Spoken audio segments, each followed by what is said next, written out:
વચનામૃત ક્રમાંક 265 264 હે પ્રભુની પ્રાર્થના છે. 265 યમ નિયમ કૃપાલુ લખેલું છે તે આપણે કાલે વાંચતા હતા. ક્રમાંક 265 રાળાજ ભાદ્રવા સુદ 8 1947.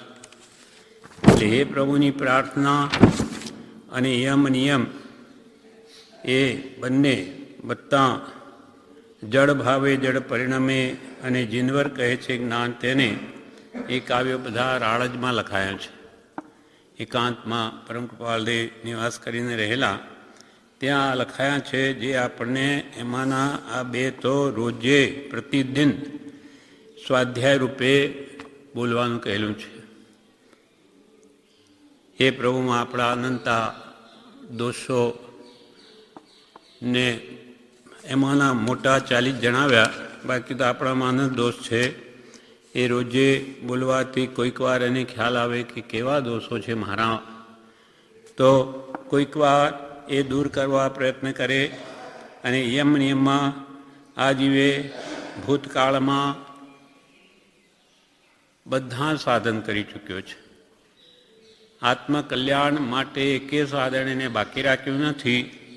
તો હજુ સુધી આનું કલ્યાણ કેમ ના થયું તે એમાં બતાવે છે. કેવલ બીજ શું તો કે સમકિત કેમ પ્રાપ્ત ન થયું આટલા બધા સાધનો કરવા છતાં? તો કે એને જ્ઞાની સાચા આત્મજ્ઞાની પુરુષની આજ્ઞા માની નહીં, સ્વચ્છંદે બધું કર્યું માટે આજ દિવસ સુધી રઝળે છે. હવે બિન સદગુરુ કોઈ ન ભેદ લે. કયા કયા સાધન કર્યા તે આમાં બતાવે છે. ગાથા પહેલી. યમ નિયમ સંજમ આપ કિયો પુનિ ત્યાગ બિરાગ યથા ગલયો વન વાસલિયો મુખ મૌન રહ્યો દ્રઢ આસન પદ્મ લગાય દિયો. યમ નિયમ સંજમ પણ આપ કિયો. યમ એટલે શું? આજીવન વ્રત લેવા તે યમ છે. 5 અણુવ્રત મુનિઓ લે, શ્રાવકના 12 વ્રત વગેરે એમાં 5 અણુવ્રત આવે. એ જ અહિંસા, સત્ય, અચૌર્ય, બ્રહ્મચર્ય, પરિગ્રહ, ત્યાગ. તો એ આપણે અનંતવાર એવું કર્યું છે એમ નાની પુરુષો કહે છે. અનંતવાર દીક્ષા લીધી પણ નાની પુરુષની આજ્ઞા વગર કરી લીધી અથવા સ્વચ્છંદે કર્યું માટે આ દિવસ સુધી રઝળે. એટલે યમનો અર્થ છે આજીવન વ્રત. નિયમ એટલે અમુક સમય માટે લેવાના જે નિયમો હોય તે નિયમ કહેવાય. જેમ કે 1 મહિના સુધી અમુક વસ્તુનો ત્યાગ કરું છું, અથવા આજે મારે મૌન વ્રત છે, અથવા ઉપવાસ છે. આવા જે અમુક અવધિ માટે કરવામાં આવતા નિયમ કહેવાય. સંયમ એટલે દીક્ષા. મુનિ છે તે ઇન્દ્રિય સંયમ અને પ્રાણી સંયમનું પાલન કરે. 12 પ્રકાર સંયમ પાળે. એટલે 5 ઇન્દ્રિયો અને મનને વશ રાખે, રસ રાખવા પ્રયત્ન કરે. અને 5 સ્થાવર જીવો અને ત્રસકાય છઠ્ઠા જીવોની રક્ષા કરે. પૃથ્વીકાય, અપકાય, તેવકાય, વાયુકાય, વનસ્પતિકાય બધા એકેન્દ્રિય જીવો છે.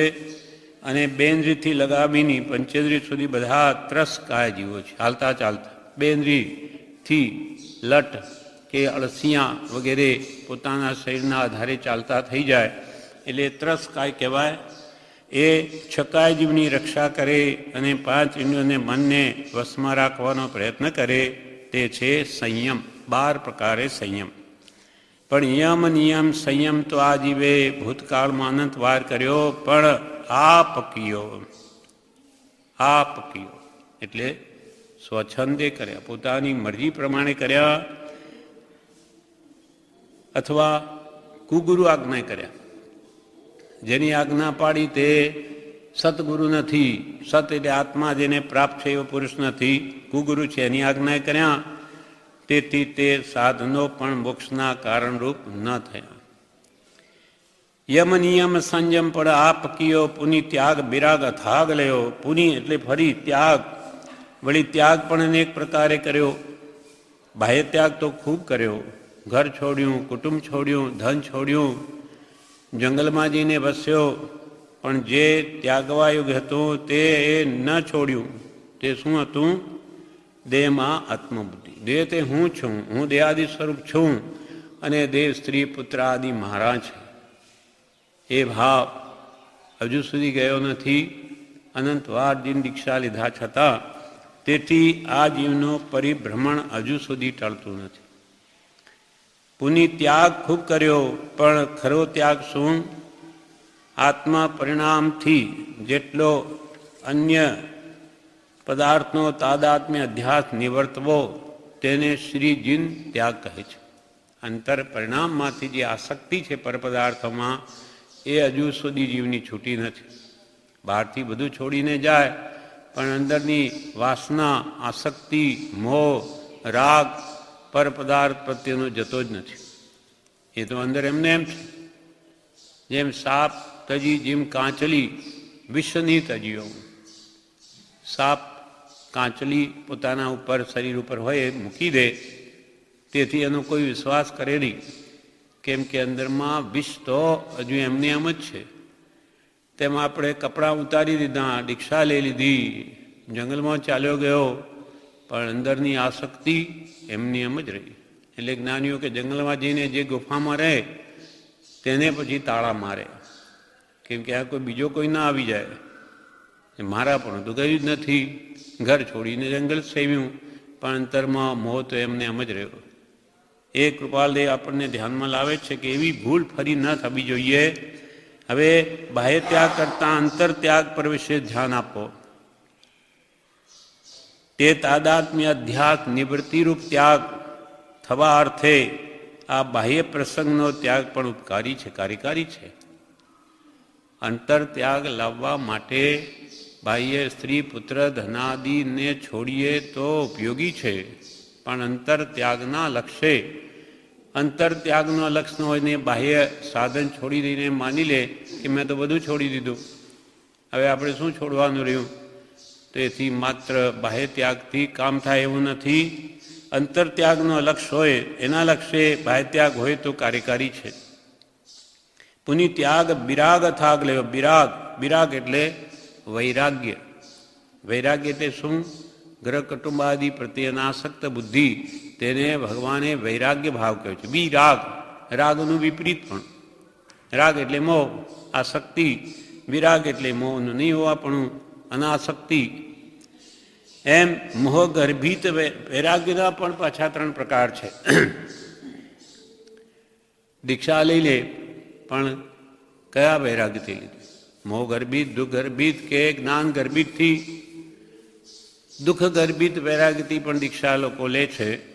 ઘરમાં ખાવા પીવાનું ન હોય અને આ મજૂરી કરીને પેટ ભરવું, એના કરતાં તો દીક્ષા લઈ લઈએ તો ખાવા પીવાનું બધું મળે.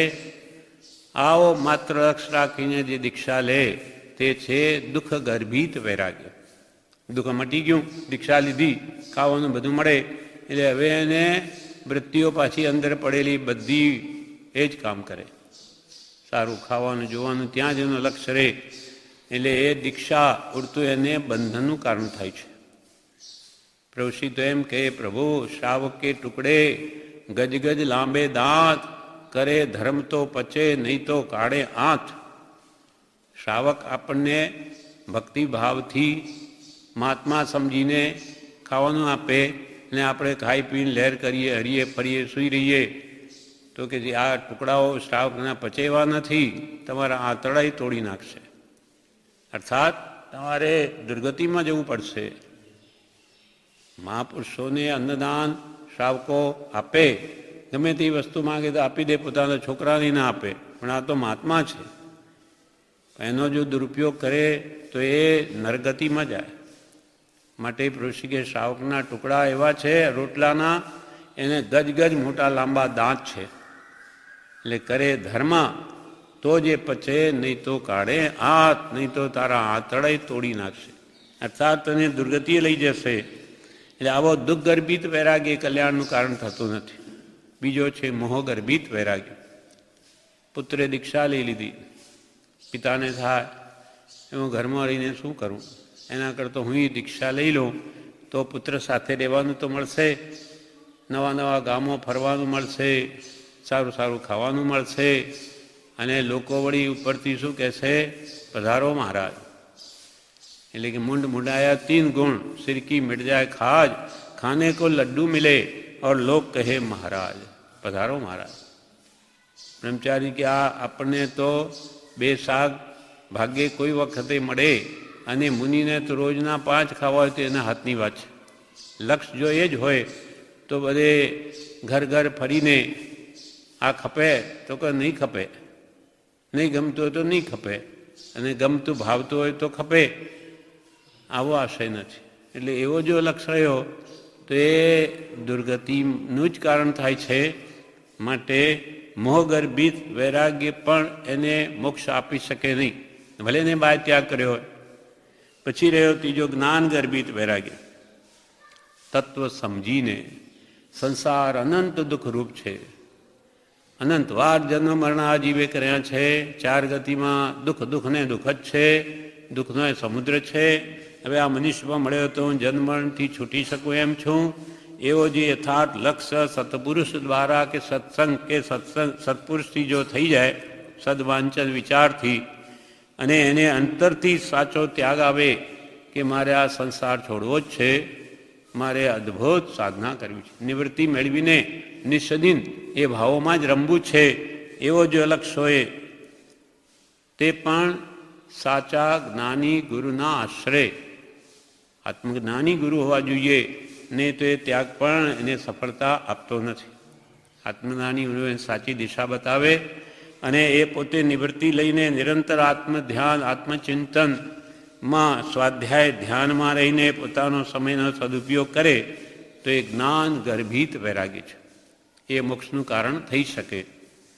આમ પુનિ ત્યાગ વિરાગ અથાગ લેવો, આપણે અથાગ એટલે અમાપ આવો ત્યાગ વૈરાગ કર્યો છે, પણ આવા મોહ ગર્ભિત કે દુઃખ ગર્ભિતથી. જ્ઞાન ગર્ભિત વૈરાગ્ય હજુ જીવને આવ્યો નથી, માટે આ સંસારમાં હજુ રજડે છે. પુનિ ત્યાગ વિરાગ અથાગ લેવો, વનવાસ લેવો, ઘર છોડીને જંગલમાં ગયો, ત્યાં બાહ્ય વાચા પછી બંધ કરવા મૌન પણ ધારણ કર્યું, પણ અંતરવાચા ચાલુ જ છે.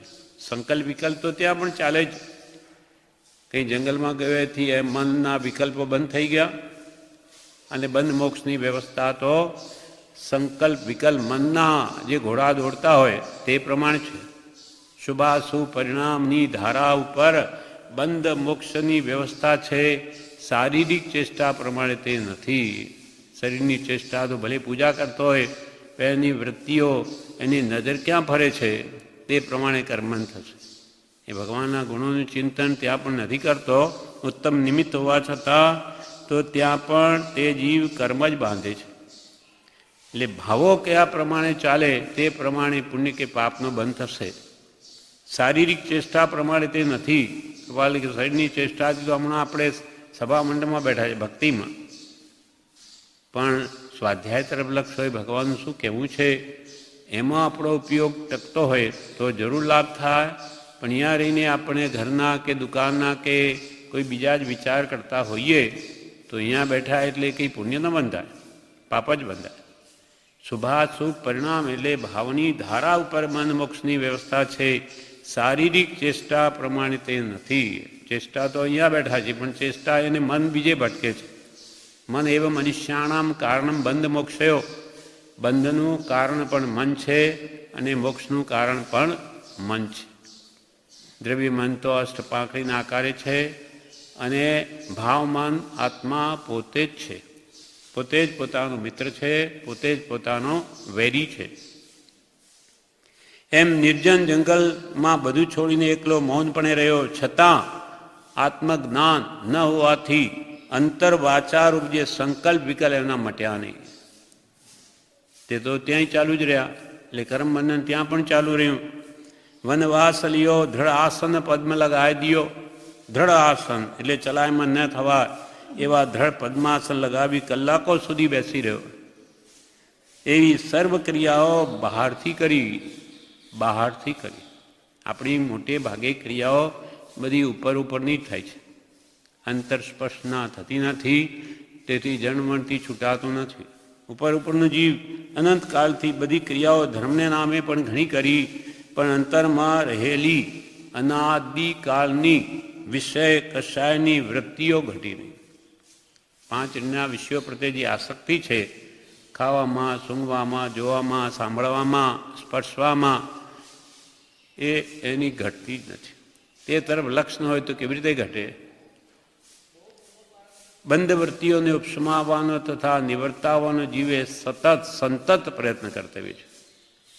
વિના વિચારે તે વૃત્તિઓનું ઉપશમવું નિવર્તવું કેવા પ્રકારથી થાય એ તરફ ધ્યાન જ ન હોય કે મારા વિષય કસાય ઘટે છે કે નહીં, તો આપોઆપ કેવી રીતે ઘટે? એમ અંતરમાં રહેલી અનાદિની વિષય કસાયની વૃત્તિઓ ઘટી નહીં. ઉપર કહેલી સર્વ પ્રકારની ક્રિયાઓ કરવા છતાં પણ તે વૃત્તિઓ તો એમની એમ જ રહી. ખરેખર વ્રત કોનું નામ છે? વૃત્તિને રોકે તેનું નામ વ્રત છે. વૃત્તિઓ જે હંમેશા સંસારમાં કે સ્ત્રી, પુત્ર, ધન, કુટુંબ, માન, પાન એમાં જે ભટકે છે એ વૃત્તિઓને રોકવી તેનું જ નામ વ્રત છે. બહારથી વ્રત લઈ લઈને વૃત્તિઓ ભટકતી જ રહે. તે કૃપાલજી શું કે લયું સ્વરૂપ ન વૃત્તિનું. વૃત્તિ તો આપણી મનની બહાર ભટકે, એનું સ્વરૂપ તો જાણ્યું નથી. લયું સ્વરૂપ અને વૃત્તિને ગ્રહ્યું વ્રત અભિમાન. પાછું કે હું તો વ્રતી છું, મેં તો આ વ્રત લીધેલા છે. ગ્રહ્યું વ્રત અભિમાન ગ્રહે નહીં, પરમાર્થને લેવા લૌકિક માન. લોકોમાં આત્મા કે ધર્માત્મા કે એના માટે આ કંઈ ક્રિયાઓ નથી.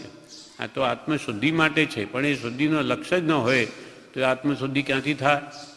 લોકોને બતાવવાનો જ ભાવ હોય તો એ અંતર તરફ લક્ષ્ય જ નથી.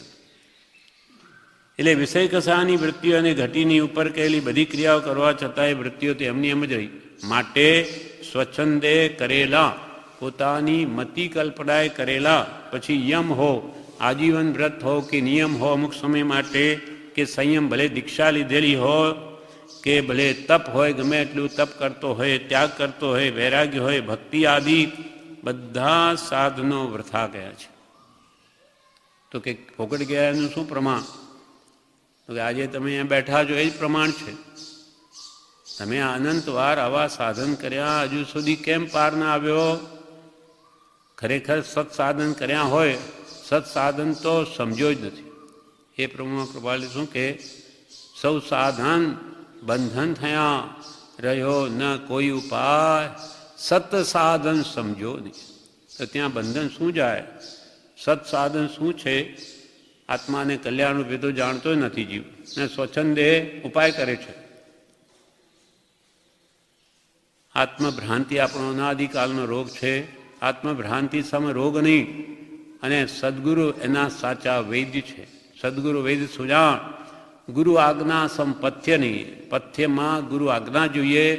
જેમ રોગ હોય તો આપણે ગુરુ પાસે જઈએ, વૈદ્ય પાસે જઈએ, ડાક્ટર પાસે જઈએ, ડાક્ટર જે કહે તેમ જ કરીએ. એ જે દવા લખી આપે તે લાવીને લઈએ. તેમ આત્મભ્રાંતિરૂપ રોગ કાઢવો હોય તો સદગુરુ જોઈએ, અને જે બતાવે તેમ જ કરીએ તો જ રોગ જાય. ગુરુ આજ્ઞા સમ પથ્ય નહીં, અને ઔષધ શું? વિચાર ધ્યાન. જ્ઞાની પુરુષો જે આપણને ઉપદેશ આપ્યો હોય તેના ઉપર વિચાર કરે કે શું કહેવું છે જ્ઞાનીનું, એ સમજવા પ્રયત્ન કરે, અને સમજ્યા પછી તે પ્રમાણે શ્રદ્ધા કરે. શ્રદ્ધા કર્યા પછી તે પ્રમાણે વર્તન કરે. તેનું નામ જ સમ્યક જ્ઞાન, સમ્યક દર્શન અને સમ્યક ચારિત્ર છે. એ રત્નત્રયની પૂર્ણ પ્રાપ્તિ એ જ મોક્ષનું કારણ છે. જેમ કે ભગવાને જે કહ્યું સમ્યક જ્ઞાન છે, જાણ્યું પણ માન્યું નહીં, તો એ શ્રદ્ધામાં નહીં આવે. સમ્યક દર્શન વ્યવહાર બી નહીં થાય, અને માન્યું હોય તો તે પ્રમાણે વર્તનમાં આવે જ. આ સાચું છે. સંસાર દુઃખરૂપ છે તો એ અંતરથી અને ત્યાગવાનો ભાવ હોય જ. બધું દુઃખરૂપ છે, દુઃખરૂપ છે એમ કર્યા કરે, ને પાછું હાથ તેમ જ નાખે, દુઃખમાં જ પ્રવૃત્તિ કરે, તો કે સમજો જ નથી. જેમ બાળક નાનું હોય, એ સંડાસ ગયું હોય, 2 વર્ષનું છોકરું હોય, હવે એને ખબર નથી કે સંડાસમાં આમ હાથ પછાડવા એ એની એકી કરેલી હોય, પેશાબ હોય, સંડાસ હોય, એમાં હાથ પછાડ્યા કરે ત્યારે માં એને શું કહે? છી છી છી છી. ત્યારે પેલું 2 વર્ષનું છોકરું એમ બોલે છી છી છી છી, પણ હાથ ક્યાં નાખે? તેમજ પાછા. તો કે એ વિચારું જો સમજ્યું જ નથી કે આ મળ મૂત્ર છે એમાં ન કરાય એવું, પણ એ તો કહેતા કહેતી કરે તેવી આપણી સ્થિતિ છે. કે મહાપુરુષો કે સંસાર દુઃખરૂપ, તો કે હા દુઃખરૂપ. પછી પાછી પ્રવૃત્તિ તો ત્યાં જ છે, કોઈ ક્યાં સમજાણ? કહેતા કહેતી આપણે કહીએ છીએ, હજુ અંતરમાં એની અસર થતી નથી. એટલે સ્વચ્છંદે કરેલા ગમે તેટલા યમ નિયમ સંયમ તપ ત્યાગ વૈરાગ્ય ભક્તિ આદિ બધા સાધનો વરથા ગયા છે. વરથા ગયા એટલે જન્મ મરણથી છૂટવાના કારણ ન થયા. વરથા ગયા એટલે સાફ ફોક તો કંઈ જતી જ નથી, કોઈ પણ ક્રિયા વાંજણી નથી. ગમે તે ક્રિયા કરીએ ધર્મની એનું ફળ તો મળે, પણ પુણ્યરૂપ ફળ આવે. એકાદ ભવ ઇન્દ્રિય સુખ પ્રાપ્ત થાય, પાછો સંસારનો સંસાર. માનો કે આ પુણ્યવાન દેવલોકમાં ગયા, ત્યાં બધું ઇન્દ્રિય સુખ ભોગવી બધું જ બાંધેલું પૂર્ણ ખતમ કરી પાછા 4 ગતિમાં આવો, હતા ત્યાંના ત્યાં. એટલે કૃપાલદેવ કે પ્રભુશ્રીજી વારંવાર કહે છે કે જે કંઈ પણ કરો પ્રભુ આત્માના કલ્યાણ અર્થે અને કોઈ પ્રયોજન અર્થે નહીં. આત્મસદીમાં કૃપાલદેવ કહ્યું, કામ એક આત્માર્થનું, બીજો નહીં મન રોગ. મનમાં બીજો રોગ નહીં હોવો જોઈએ કે આ કરું એટલે મને પૈસા મળજો કે પુત્ર મળજો કે ધન મળજો, એના માટે નથી. જન્મથી છૂટવા માટે મહાપુરુષ. એ લક્ષ્ય હોય તો એ ખાતે જાય, પુણ્યના લક્ષ્ય હોય તો પુણ્ય ખાતે જાય. ઇન્દ્રિય સુખ તો અનંત વાર ભોગવ્યું. આજે બે અહીંયા તો શું સુખ છે? ઇન્દ્રિય સુખ. દેવલોકમાં તેથી હજારો ગણું સુખ છે. એ પણ અનંતવાર આ જીવે ભોગવ્યું છે. કેમ કે આ જીવની આદિ જ નથી, તો અહીંયા તો તુચ્છ છે. એના હિસાબમાં કંઈ ગણતરીમાં નથી એના સુખો. તેમાંય આ જીવને મોહ થાય છે તો ત્યાં શું થવાનું? ત્યાં તો લુપ્ત થઈ જશે. એટલે અંદરની વાસનાઓ વિષય કસાયની ત્યાં જો નહીં ઘટાડી તો ત્યાં આ જીવ ફસાઈ જશે.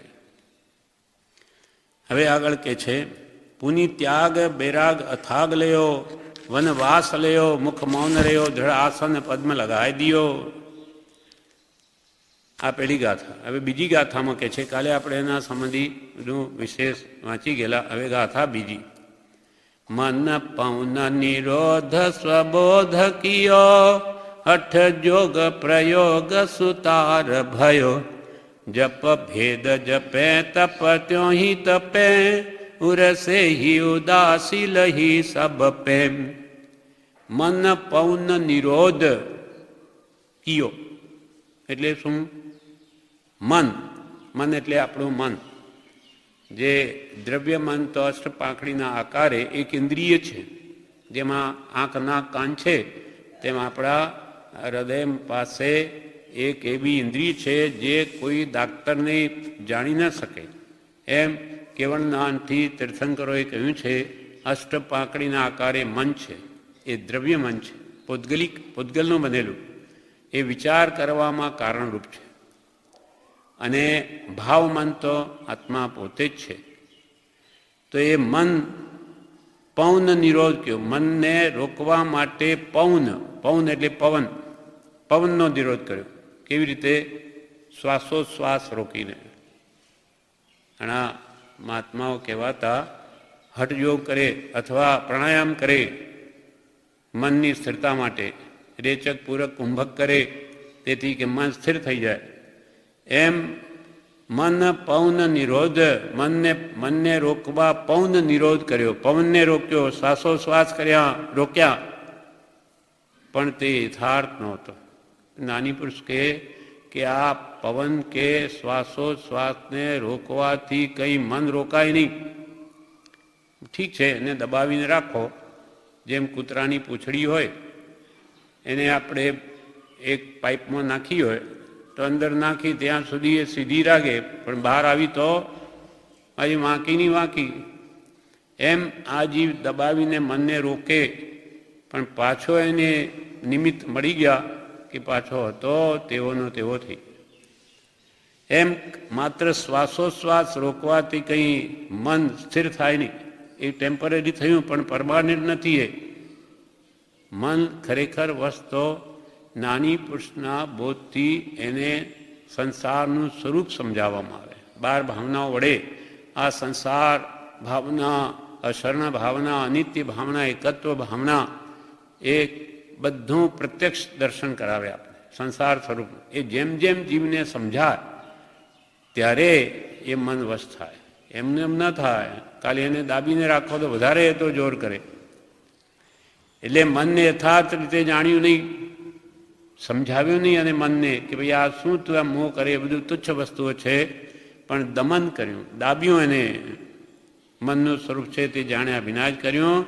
હવે ક્યારે મને છેતર છે એની ખબર નથી. એ જેને મારું મન તો બસ થઈ ગયું, મેં શ્વાસોશ્વાસ રોક્યા. પણ જ્યારે જેમ કે વિપસના કરે 10 દિવસ, ત્યારે શાંતિ સહેજે રહે, કેમ કે બધા વિકલ્પોના નિમિત્તો દૂર થયા. પાછા સંસારમાં આવ્યા ત્યારે હતા તેવા ના તે. આ ગૌતમ બુદ્ધે બતાવેલી ક્રિયા છે.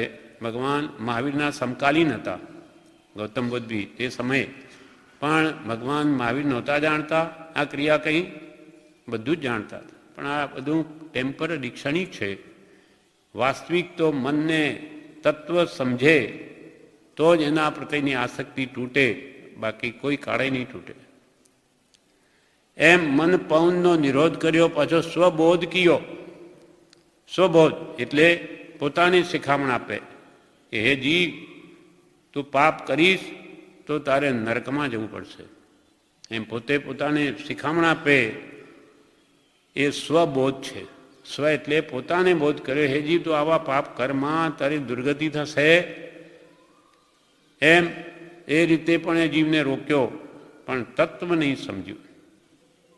આ બધા દબાણ છે, દબાવીને બધું કરીએ. એમ વૃત્તિઓને આપણે દબાવીને કરીએ, વૃત્તિઓ એમ નાશ થતી નથી. પછી હઠયોગ પ્રયોગ સુતાર ભયો, સ્વબોધ કયો, પછી હઠયોગનો પ્રયોગ કર્યો. હઠયોગ એટલે નિશ્ચય કરે, મારે તો એ કરવું જ છે, એમ કરીશ જ, ભલે મરી જાઉં તોય નહીં છું. જેમ કેટલા વૈજ્ઞાનિકો પોતે જે આવિષ્કાર કરે છે તેમાં એવા નિશ્ચયવાદી હોય છે, નિશ્ચયવાળા, કે આ કાર્ય કરીશ જ, નહીં તો મરી જઈશ. જેમ અમેરિકાની ખોજ કરવા માટે 5 વાહનો લઈને નીકળેલા, એમાં કેટલાય મરી ગયા છે. એક જણે વળી પહોંચ્યો, તે બેટ થાપ્યું ત્યાં. એમ મરણિયા થઈને એ લોકો કામ કરે છે. એમ હઠયોગમાં પ્રયોગમાં પણ મન, વચન, કાયાને રોકે, પરાણે વશ કરે.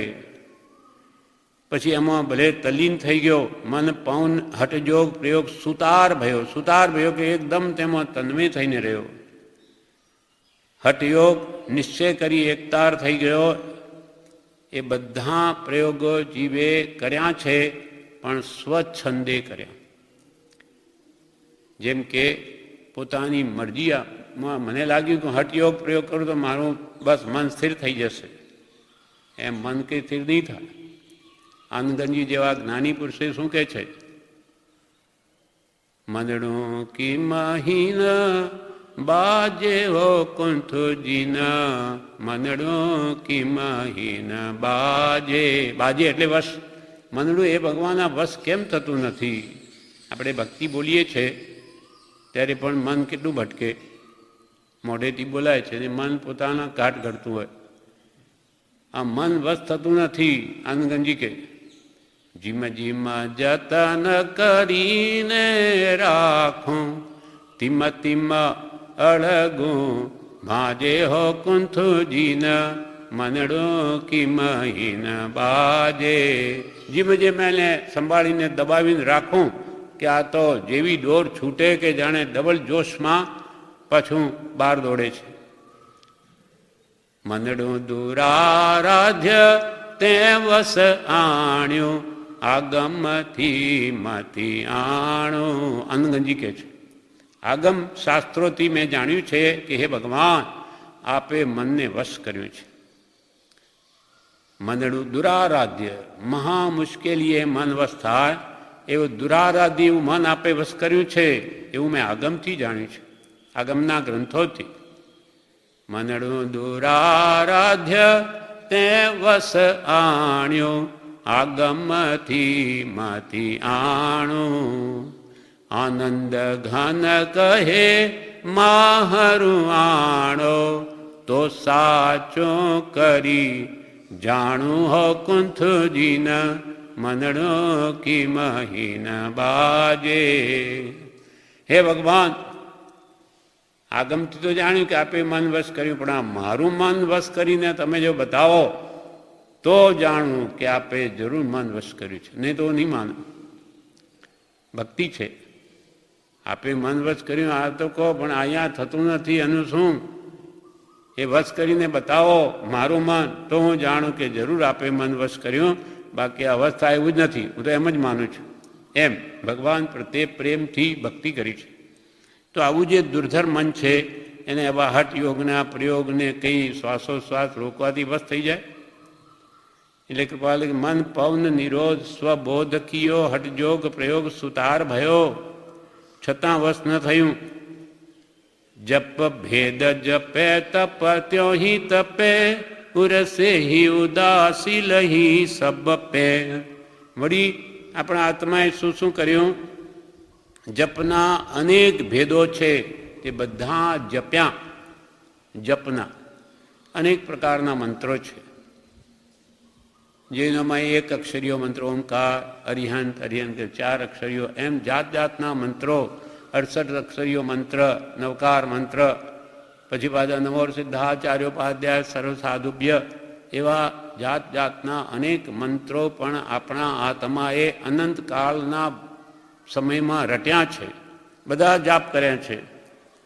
જપ ભેદ જપે તપ ત્યોહી તપે. તપણા પણ અનેક પ્રકાર છે.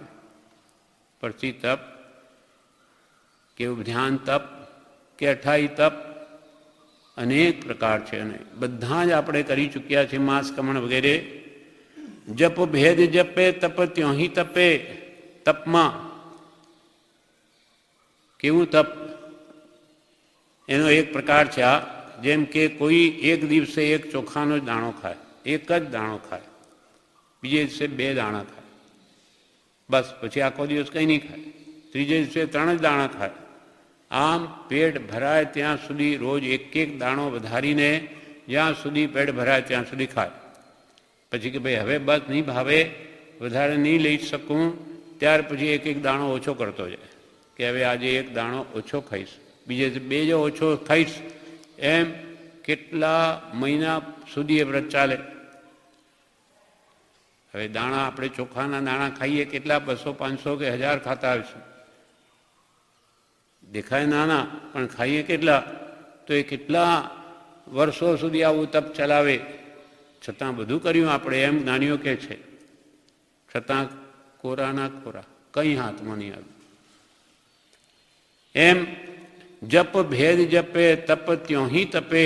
તપ પણ તે પ્રકારે બધા તપ્યા. ઉર્સે હિ ઉદાસી લહી સબ પે. ઉર્સે, ઉર એટલે હૃદય, મન. મનથી સર્વ પદાર્થો પ્રત્યે ઉદાસીનતાથી વર્ત્યો.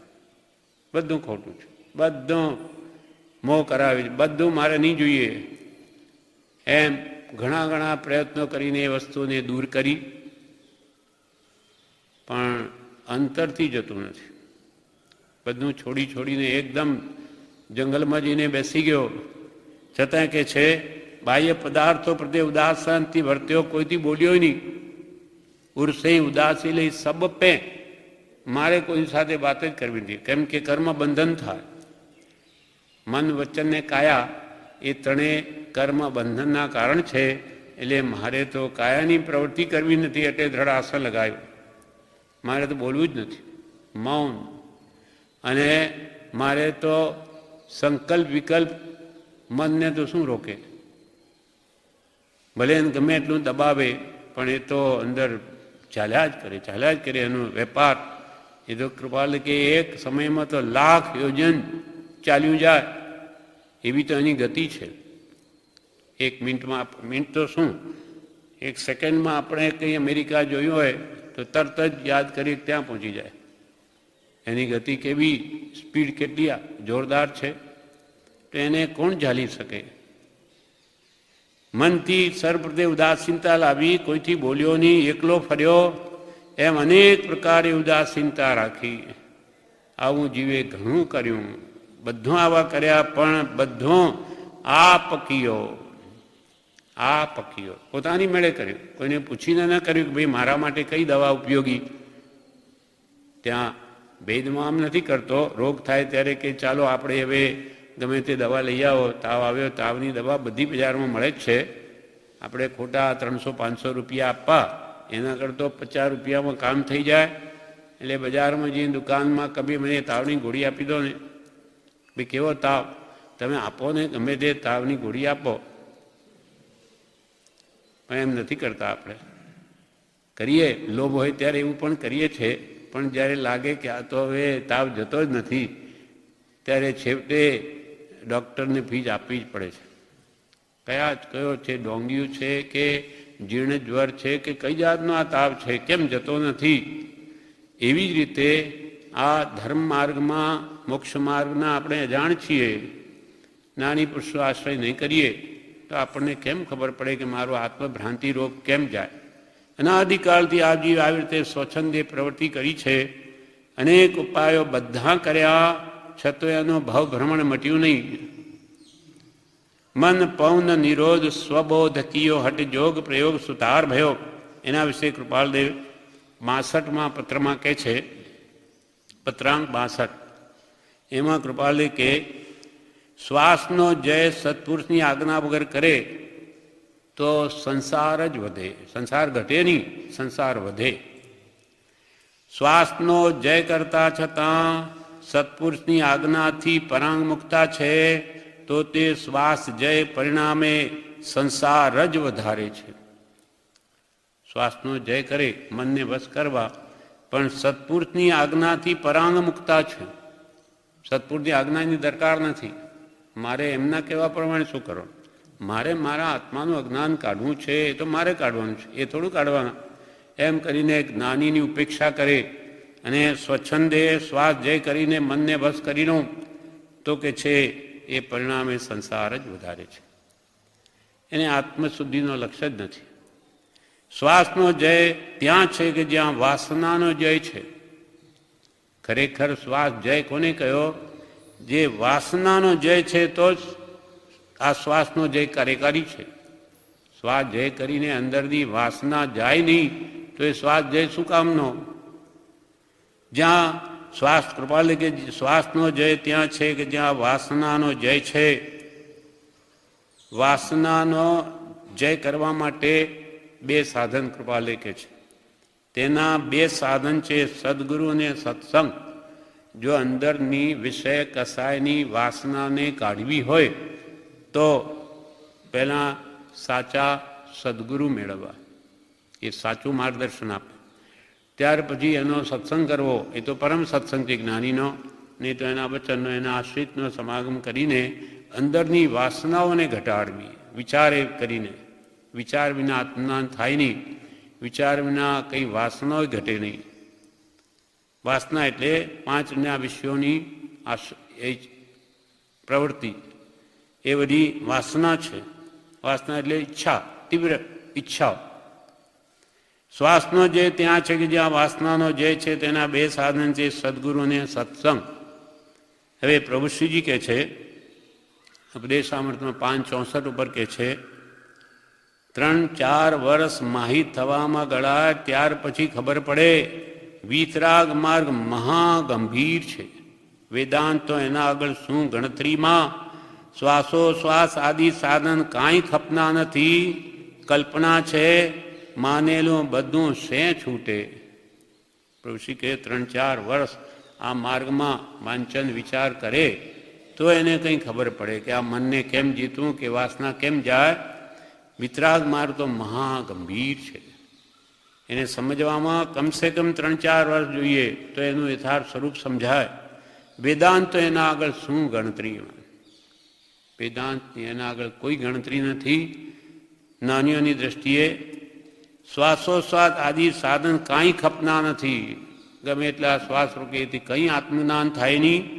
કલ્પના છે જીવની કે મેંથી કલ્યાણ થઈ જશે મારું, એમ સ્વચ્છંદે કલ્પના છે. પણ માનેલું બધું શે છૂટે? પોતાની માન્યતા કરી લીધી, હું આમ કરું તો જ થાય, એ છૂટે કેવી રીતે? દરેક જીવની પોતપોતાની માન્યતા હોય છે. માન્યતા એટલે શ્રદ્ધા. હું જે કરું છું તે બરાબર છે, દરેક ધર્મવાળા. પણ સાચું માર્ગદર્શન ભગવાન વિતરાગોએ આપ્યું છે, તીર્થંકરોએ કેવળના અંતિ જોઈને એ પ્રમાણે કરે તો જ એનો અનાદિ મોહ નાશ પામે, બાકી એનો કોઈ ઉપાય નથી. અહીંયા કુરુદત્તનો દ્રષ્ટાંત કે છે, હસ્તિનાપુર નગર છે, ત્યાં કુરુદત્ત નામે એક શેઠનો પુત્ર જે મહાસુખી હતો, એકદા એને ધર્મદેશા સમય ધર્મદેશા સાંભળવા ગુરુ મહારાજ પાસે ગયો. ત્યારે ગુરુ મહારાજે એમ કહ્યું કે આત્મજ્ઞાનની પ્રાપ્તિ માટે અન્ય દર્શનીઓ, બીજા ધર્મવાળાઓ પરસ્પર વાદ વિવાદ કરે છે. એટલે કોઈ કહે છે કે આ પ્રાણાયામ કરો, રેચક કુંભક પૂરક, એના અવલંબને તમારો આત્મજ્ઞાન થશે. કોઈ કંઈક મૌન ધારણ કરીને પર્વતમાં જઈને રહો, ગુફામાં રહો તો આત્મજ્ઞાન થશે. એમ પરસ્પર એ આવા વાદ વિવાદ કરે છે બીજા ધર્મવાળાઓ. પણ તેઓ શ્રી અરહંતે કહેલા આગમનું શ્રવણ કર્યા વિના સ્યાદવાદ રૂપી આત્મતત્વને ન જાણી શકે. પણ ભગવાન તીર્થંકરોએ સ્યાદવાદમય જે વાણી કહી છે તેને જો ન સમજે તે સ્વભાવ પરભાવની પરીક્ષા કરી શકતા નથી. સ્વભાવ શું છે અને સ્વભાવ આત્મા, ધર્મ કે આત્મા સ્વભાવ કો, પોતાનો સ્વભાવ પામો એનું નામ ધર્મ છે. અને એના સિવાયની બધી ક્રિયા પરભાવ છે. એ સ્વભાવને પરભાવને નહીં સમજી શકે ક્યાં સુધી? જ્યાં સુધી અનંત ભગવાનને કહેલા આગમોનું શ્રવણ નહીં કરે ત્યાં સુધી. આ પ્રમાણે ગુરુના મુક્તિ આ અધ્યાત્મ સ્વરૂપ સાંભળી તે કુરુદત્ત પ્રતિબોધ પામ્યો અને જૈન દીક્ષા ગ્રહણ કરી અને શ્રુતનો ખૂબ અભ્યાસ કર્યો, શાસ્ત્રનો. એટલે દેહમાં આત્મબુદ્ધિ નીકળી ગઈ, જ્ઞાન પ્રાપ્તિ થઈ અને એક એકલ વિહારી પ્રતિમા અંગીકાર કરીને એકલા ઉભેલા એના મસ્તક ઉપર કોઈએ માટીની પાળ બાંધી અને તેમાં ચિત્તાના બળતા અંગારા ભરી દીધા, ગસુકુમારની જેમ ઊભા બળી ગયા, પણ સમતા ભાવે ઉપસર્ગ સહન કરી અને પરલોકે સિધાવ્યા. સાચું તત્વ જણાઈ ગયું એટલે દેહમાં આત્મબુદ્ધિ નીકળી ગઈ એટલે એમનું કલ્યાણ થઈ ગયું. એટલે ગુરુ મળ્યા તો કામ થયું. સ્વચ્છંદે ગમે એટલું કરે નહીં થાય અને ગુરુ ટૂંકામાં આપણનું કામ કાઢી નાખે. બોધામૃતમાં બ્રહ્મચારી કહે છે, ગમે તે કરે પણ જ્ઞાનીના બોધ સિવાય મોહ જાય નહીં. મોહ આપણામાં જે રાગ પડ્યો છે સ્ત્રી પુત્ર ધનાદિ પ્રત્યે, પરપદાર્થ પ્રત્યે, એ એટલો બધો વિશાળ છે કે એની ઉપમા કૃપાળુદેવે કોના સાથે આપી? સ્વયંભૂ રમણ સમુદ્ર. અસંખ્યાત દ્વીપ સમુદ્ર છેલ્લો છે. અસંખ્યાત દ્વીપ સમુદ્ર એક બાજુ અર્ધરજ્જુ પ્રમાણ ને બીજો છેલ્લો પાછો એક એકથી બમણા છે. એટલે એ અડધું એ બધાનું. એટલે સ્વયંભૂ રમણ સમુદ્ર જેટલો આપણો મોહ છે. મોહ સ્વયંભૂ રમણ સમુદ્ર તરી કરી સ્થિતિ ત્યાં જ્યાં ક્ષીણ મોહ ગુણ સ્થાન જો અંત સમયમાં પૂર્ણ સ્વરૂપ વિતરાગ થઈ પ્રગટાવો નિજ કેવળ જ્ઞાન નિધાન જો અપૂર્વ અવસર એવો ક્યારે આવશે? હે ભગવાન, મારો પૂર્વે કદી નહીં આવ્યો અપૂર્વ અવસર ક્યારે આવશે? આ મોહ સ્વયંભૂ રમણ સમુદ્ર જેવો મારામાંથી ક્યારે જશે? એ કંઈ આવી રીતે આ ચુટકલા ઉપરના કંઈ કર્યા કે આ બધા સાધનોથી જાય એવો નથી. એ જ્યાં બ્રહ્મચારીજી કહે છે, કેટલાકને શ્વાસ રોકે તેથી રિદ્ધિ સિદ્ધિઓ પ્રગટે. ખૂબ એવો મનને રોકવા પ્રયત્ન કરે તો કે જે રિદ્ધિ સિદ્ધિઓ પ્રગટે, પણ તેથી જીવ અવળે રસ્તે ચડી જાય, લોકોને બતાવતો થઈ જાય કે મારામાં કેવી સિદ્ધિઓ પ્રગટી, જુઓ મને તો જ્ઞાન થઈ ગયું. એટલા માટે પ્રભુશ્રીને કૃપાલે કહેલું, મુનિ રિદ્ધિ સિદ્ધિઓ પ્રગટશે, ઓળંગી જજો, એમાં પડશોમાં, એ તમને આગળ નહીં વધવા દે. એટલે પ્રભુશ્રી કે પ્રભુ રિદ્ધિ સિદ્ધિ તમે લાત મારીને કાઢી મૂકી છે. નાનીની દોરવણી જો ન હોય તો એ રિદ્ધિ સિદ્ધિમાં ક્યાં ને ક્યાંય માથું ભરાઈ જાય. ઉપર નાની પુરુષ હતા, પ્રભુશ્રી ઉપર તો કૃપાલદેવે ધ્યાનમાં લાવીને એ રિદ્ધિ સિદ્ધિમાં નહીં લોભાયા. બાકી બીજા તો મને તો પ્રાપ્તિ થઈ ગઈ, હવે શું એમ એમાં ફસાઈ જાય. પણ નાનીના આધારે બધા યોગ સાધવાના હોય છે. બધા યોગ તો બધી સાધનો તો એના જ છે, પણ એક જ્ઞાની પુરુષ કહે તેમ વાપરવા જોઈએ. તલવાર તો એની હોય, રક્ષકનું સાધન છે તલવાર, પણ ચલાવતા ના આવડે તો એ તલવાર એનો જ હાથ કાપી નાખે, એનું જ ભક્ષણ કરી જાય. તેમ સાધનો એના પર જ્ઞાની બતાવે તેમ વાપરવા. નાનીને આધારે બધા યોગ સાધવાના હોય છે, નહીં તો ક્યાંનો ક્યાંય તણાઈ જાય. શ્વાસોશ્વાસ સ્થિર થવાથી મન સ્થિર થાય છે, તેથી ઇન્દ્રિયો પણ પ્રબળ થાય છે, અને તેથી બે ચાર ગાઉ દૂરની વાત પણ સાંભળી શકે, બે ચાર ગાઉ દૂરની વાત પણ એને સંભળાઈ શકે એવી નિર્મળતા આત્માની થઈ શકે છે.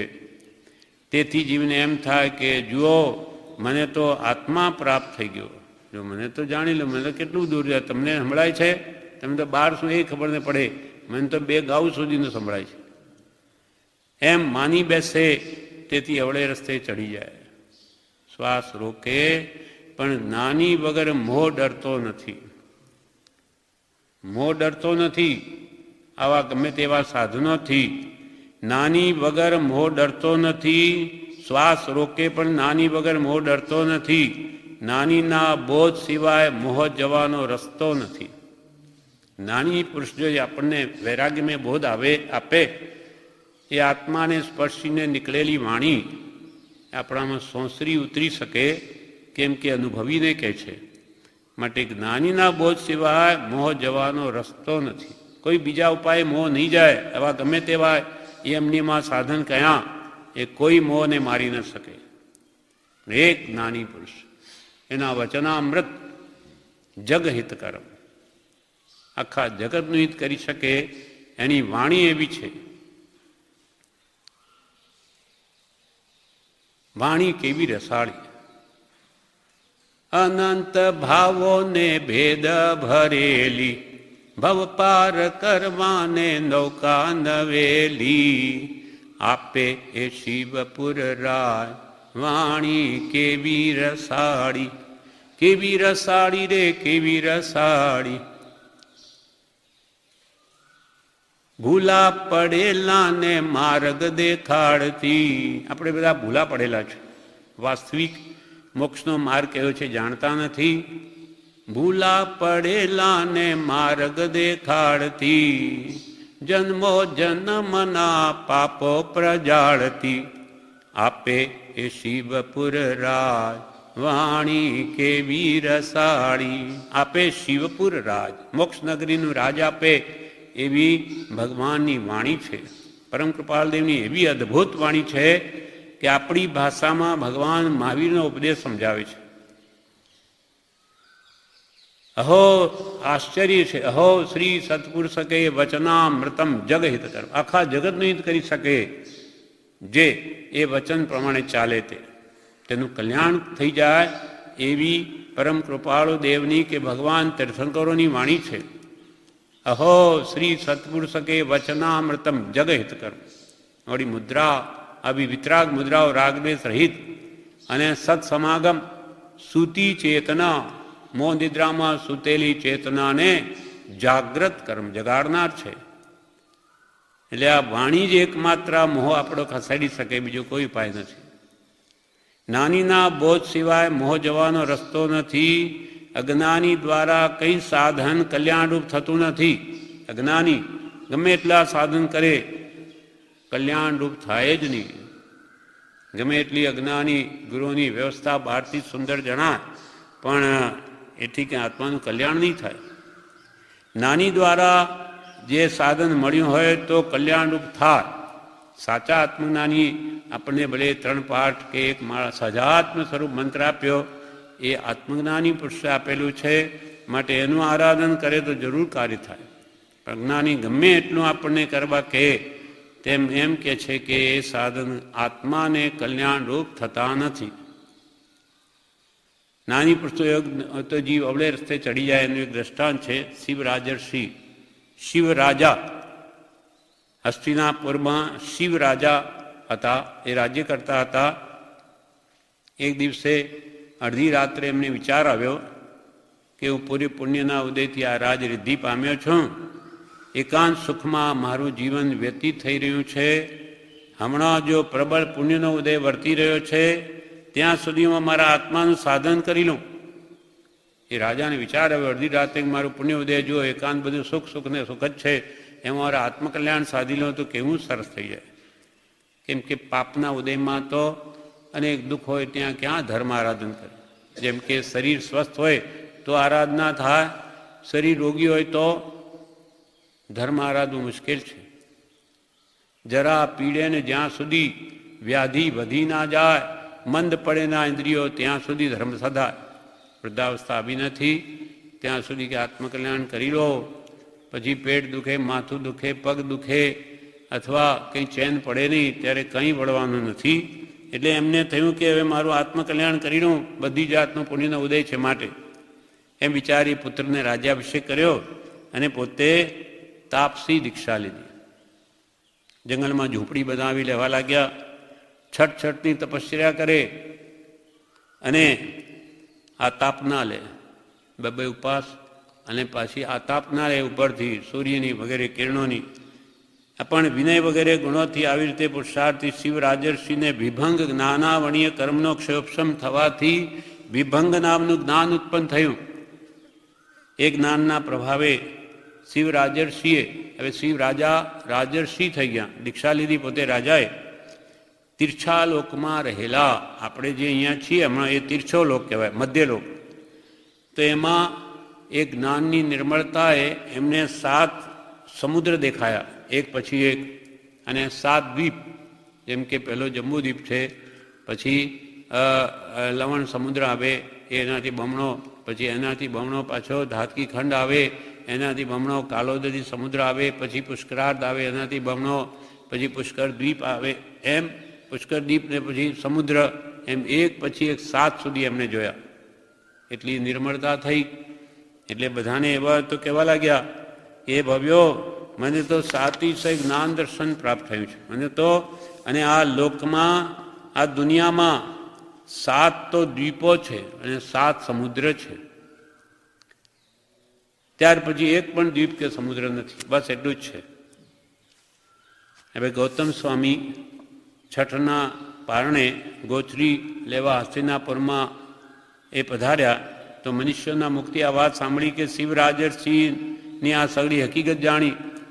ગૌતમ સ્વામી ભગવાન પાસે આવી હાથ જોડી પ્રશ્ન કર્યો, હે ભગવાન, આ શિવરાજર્ષિનું એ કથન છે તે સત્ય છે કે મૃષા છે?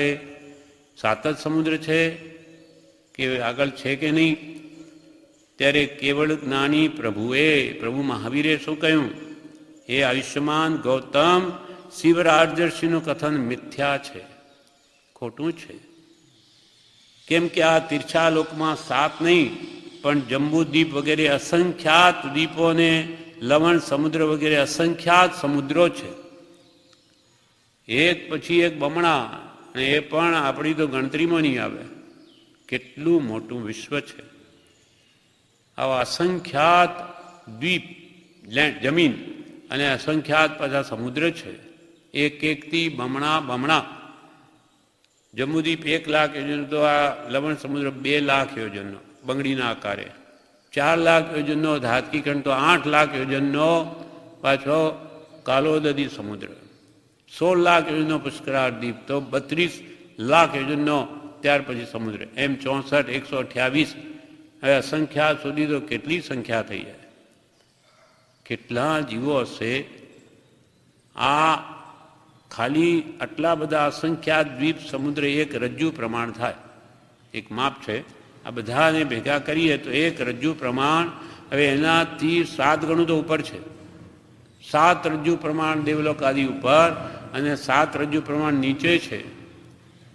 14 આ રજ્જુ પ્રમાણ આખો લોક છે. 343 ઘન પ્રમાણ. કેટલું મોટું વિશ્વ છે તેમ એમને બસ એટલું દેખાય એટલે કે એટલું જ છે, બીજું કંઈ છે નહીં. તો ભગવાને કહ્યું કે નહીં, મિથ્યા છે, એમ નથી. અસંખ્યાત દ્વીપને સમુદ્ર છે. આવો પ્રભુનો પ્રત્યુત્તર સાંભળી બધા લોકોના સંશયો દૂર થયા અને પછી આનંદપૂર્વક પ્રભુને વંદન નમસ્કાર કરી બધા ઘરે જતા વાતો કરતા ગયા કે આ શિવરાજર્ષિનું કથમ મૃથા છે, મૃષા છે, ખોટું છે. એટલે શિવરાજર્ષિએ પણ જાણ્યું કે આ શું મારું બોલું મિથ્યા છે, ખોટું છે.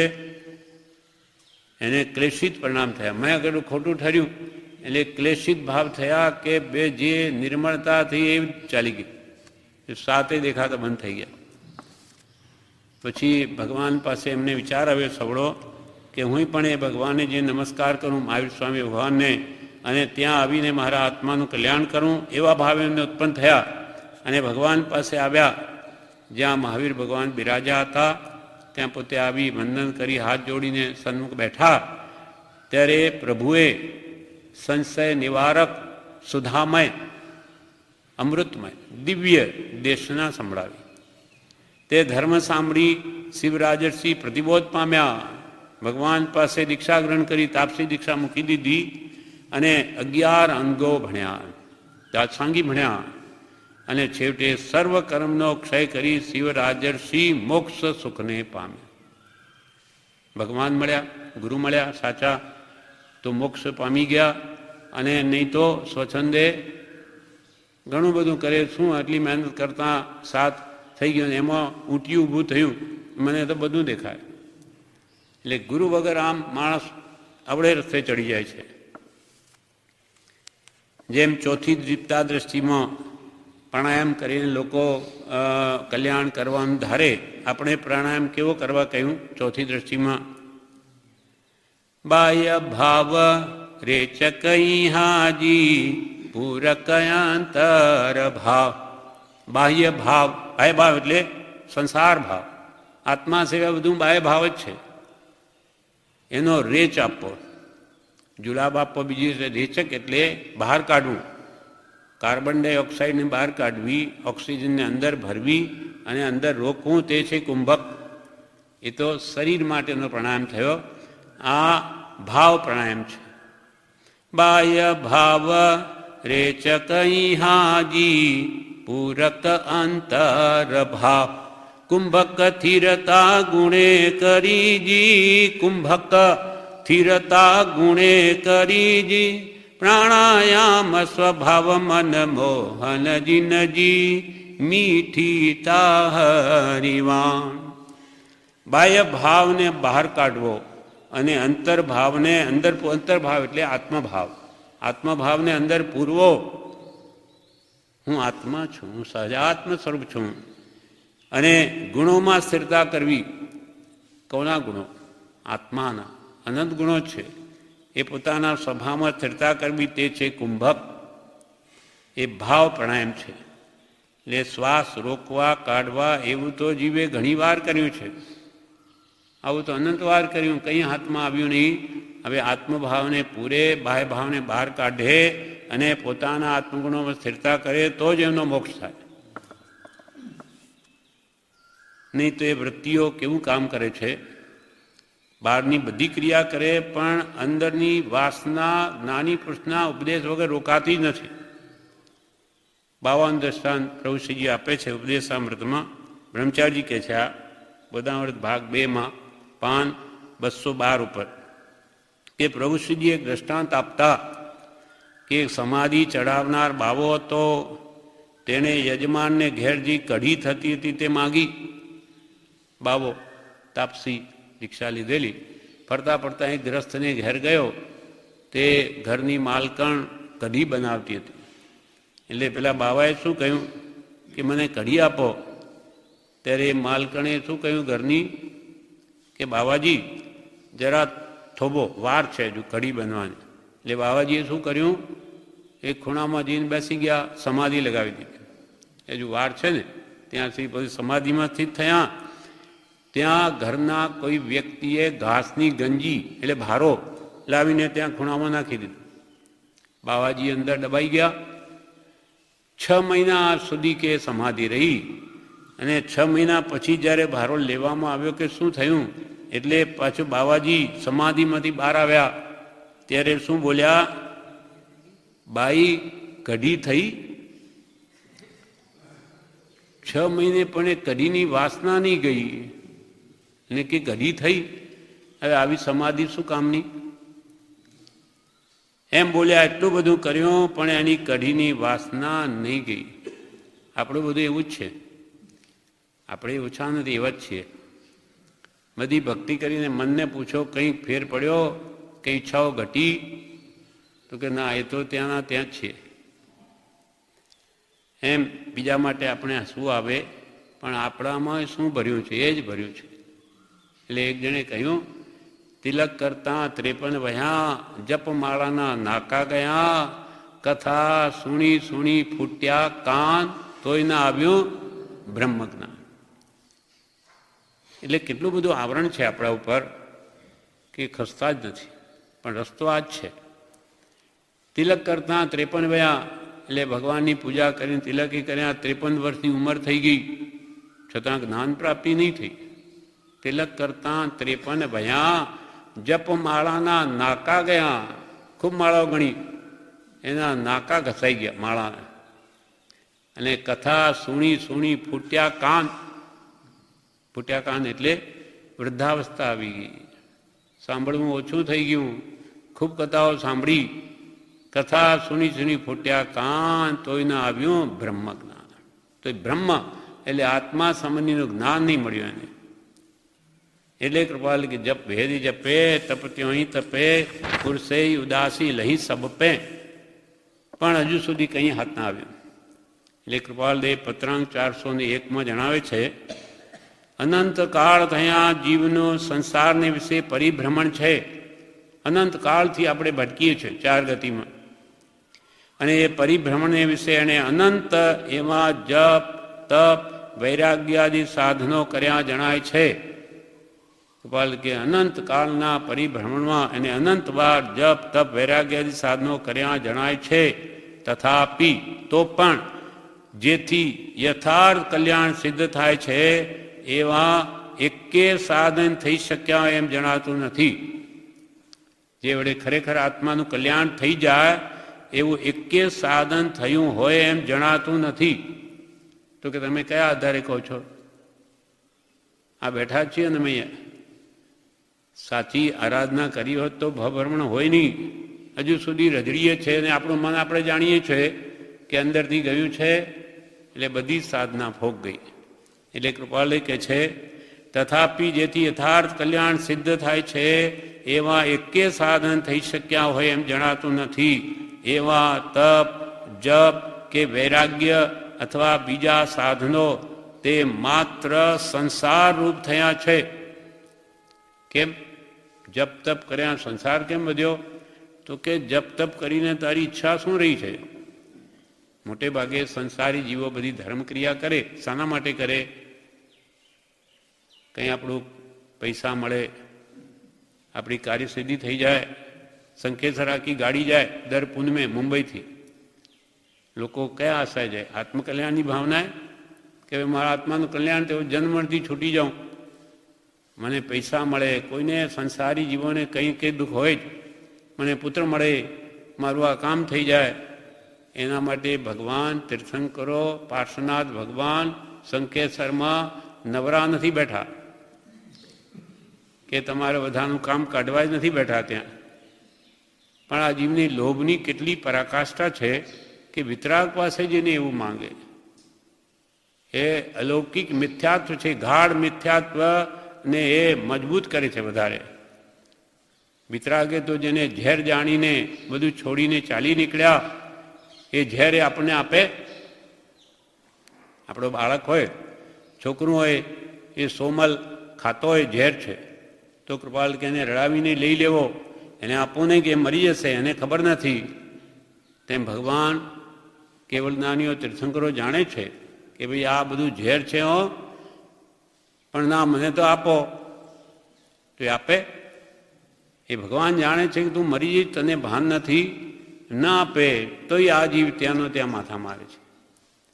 એમ આ જીવને કે છે કેમ કલ્યાણ નથી થતું, આવી આરાધના કરીને એને તો સ્વાર્થમય લક્ષ્ય બીજો છે, આત્માર્થનો લક્ષ્ય નથી, સંસારનો લક્ષ્ય છે. એવા જપ તપ કે વૈરાગ્ય અથવા બીજા સાધનો તે માત્ર સંસાર રૂપ થયા છે.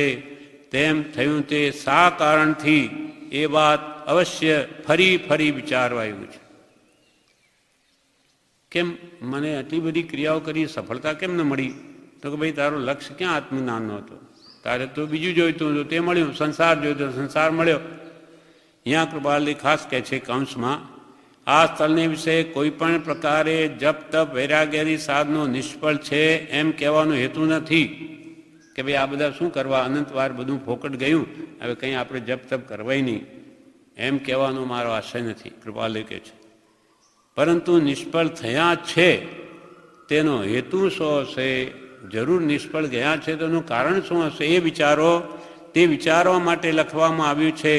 કલ્યાણની પ્રાપ્તિ જેને થાય છે એવા જીવને વિશે વૈરાગ્યાદી સાધન તો ખચિત હોય છે. કે ભાઈ વૈરાગ્ય ન હોય તો પછી કલ્યાણ ન થાય.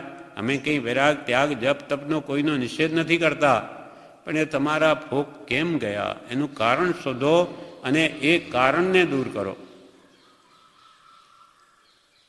કંઈ આપણા દુકાનમાં ચોરી થઈ ગઈ હોય, આ બધો માલ તો ચોરાઈ જાય છે, પછી દુકાન બંધ કરી દો ભાઈ, અહીંયા ચોરી થાય છે. કોઈ દુકાન બંધ નથી કરતું, ચોરી ક્યાં થાય છે એને પકડો, એ ચોરીને ક્યાંથી લૂપહોલ એને બંધ કરે, એના કારણે કંઈ ચોરી થાય કે એના કારણે દુકાન જ બંધ કરી દે, કોઈ ન કરે. તેમ આપણી ભૂલ ક્યાં થાય છે, ભૂલ કાઢવી જોઈએ. કંઈ જપ તપ આદિ બધું મૂકી દેવાના નથી. વળી કૃપાલદેવ પત્રાંક 166માં કે છે, અનાદિકાલના પરિભ્રમણ, અનંતવાર શાસ્ત્ર શ્રવણ, અનંતવાર વિદ્યાભ્યાસ, અનંતવાર દિનદીક્ષા, અનંતવાર આચાર્યપણું પ્રાપ્ત થયું છે, માત્ર સત મળ્યા નથી. અનંતવાર તો શાસ્ત્રો સાંભળ્યા, આજે સાંભળીએ એવું નથી. અનંતવાર વિદ્યાભ્યાસ, અનંતવાર દિનદીક્ષા, આજે તો એટલું તપ ત્યાગ આપણામાં છે નહીં, કરતાય નથી. અનંતવાર આચાર્યપણું પ્રાપ્ત થયું છે. ભગવાન કેવળ જ્ઞાનથી જોઈને આ બધું કહે છે, એમાં મિથ્યા હોય નહીં. માત પણ આ બધું ફોકટ ગયું, માત્ર સત મળ્યા નથી. સત પુરુષ જેને આત્મા પ્રાપ્ત છે એવા પુરુષ હાથમાં ન આવ્યા તો સત સુણ્યું નથી ભાવપૂર્વક, અને સાંભળ્યું તો શ્રદ્ધ્યું નથી. અને મળીએ એ સુણીએ અને શ્રદ્ધે છૂટવાની વાર્તાનો આત્માથી ભણકાર થશે, અંદર ખરેખર અંદર પરિણમશે. શ્રદ્ધા જેટલી બળવાન થશે એટલો પુરુષાર્થ પરિણામ ઉપડશે. મોક્ષનો માર્ગ બહાર નથી. આ બીજા જે રસ્તાઓ છે અમદાવાદ મુંબઈના, એવો કંઈ આ રસ્તો નથી મોક્ષે જવાનો. જુઓ આકાશમાં આ દેખાય છે ને, એ રીતે જવાય એવું નથી. મોક્ષનો માર્ગ બહાર નથી, પણ આત્મા માં છે. કૃપાલે આત્મસિદ્ધિમાં કહી દીધું એક જ લીટીમાં, મોક્ષ કયો? નિજ શુદ્ધતા, પોતાના આત્માની શુદ્ધિ કરવી, એનું નામ જ મોક્ષ છે. બધા રાગદ્વેષથી એને છોડાવવો. રાગદ્વેષ અજ્ઞાની મુખ્ય કર્મની ગ્રંથ છે, થાય નિવૃત્તિ જેથી તે જ મોક્ષનો પંથ છે. બસ એ શુદ્ધિ કરો તો તમારો મોક્ષ અહીંયા જ છે. મોક્ષનો માર્ગ બહાર નથી, પણ આત્મામાં છે. પણ માર્ગને પામેલો માર્ગ પમાડશે. જે જાણતો જ નથી મોક્ષનો માર્ગ, તે શું બતાવી શકે? આવા સાચા જ્ઞાની પુરુષો જે મોક્ષનો માર્ગ જાણતા હોય એ જ બતાવી શકે. 2 અક્ષરમાં માર્ગ રહ્યો છે, અને અનાદિકાલથી એટલું બધું કર્યા છતાં શા માટે પ્રાપ્ત થયો નથી તે વિચારો. કૃપાલે આપણને કીધી, અનાદિકાલથી તમે એટલું બધું કર્યું, એમ નિયમમાં કહ્યું તેમ, કેમ પ્રાપ્તિ નહીં થઈ જ્યારે 2 અક્ષરમાં માર્ગ રહ્યો છે? 2 અક્ષર, 2 અક્ષરમાં મારા ઘરે 2 અક્ષર ક્યાં હશે? પરમ પૂજ્ય પ્રભુશ્રી બ્રહ્મચારી કહે છે, પરમ પૂજ્ય પ્રભુશ્રીએ કહ્યું હતું કે જ્ઞાન અને જ્ઞાની 2 શબ્દ થયા, પણ 2 અક્ષરમાં માર્ગ. હવે જ્ઞાન એ ગુણ છે, જ્ઞાની એ ગુણી છે. ગુણ કોઈ એકલો ન રહે.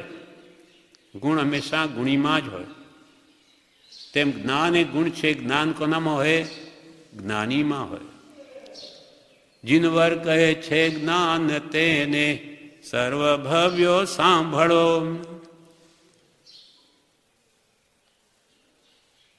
એમ ગુણ છે તે જ્ઞાનીમાં, જ્ઞાન ગુણની આપણે વાત છે. એટલે જ્ઞાન એ ગુણ છે, જ્ઞાની ગુણી છે. તેથી જ્ઞાન જ્ઞાનીમાં કળો. જ્ઞાની એ બે અક્ષર, બે અક્ષરમાં આખો માર્ગ રહ્યો છે. જે જીવ જ્ઞાનીનો આશ્રય કરશે, એનું શરણ લે છે આત્મજ્ઞાની, સાચા આત્મજ્ઞાની ગુરુ એનું શરણ લે છે, એના કયા પ્રમાણે કરશે સ્વચ્છંદ મૂકીને, તો એનો મોક્ષ અવશ્ય થશે. રોકે જીવ સ્વચ્છંદ તો પામે અવશ્ય મોક્ષ.